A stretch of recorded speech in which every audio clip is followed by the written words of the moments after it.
আপনাকে ঘুষপেটিয়া যেই মুখে শুভেন্দু অধিকারী বলছে মমতা ব্যানার্জি চাইলে ওই মুখটা আইনের দ্বারা বন্ধ করতে পারে, কিন্তু কেন করছে না?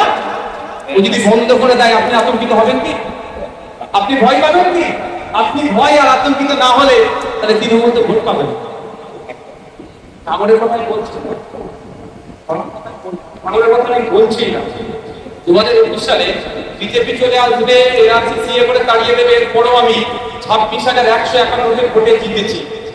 আমার বিশ্বাস এই 4-5 বছর আমি যা পারফর্ম করেছি, আমাদের দল যা পারফর্ম করেছে, এবং আপনারা বিজেপি তৃণমূলের মধ্যে যে সুসম্পর্ক, এই আপনার দীঘাতে জগন্নাথ ধাম উদ্বোধন করছে, বিজেপি নেতা গিয়ে সেখানে মমতার পাশে বসে আছে, ওরা বলছে যে বিজেপিকে আটকাবে। যে হয়েছে আমার বিশ্বাস 2026-এ আপনার আইএসএফ খামচিহ্নকে এই ডবলে মার্কেটে পাঠাবে। আমি আবার ফিরে আসি।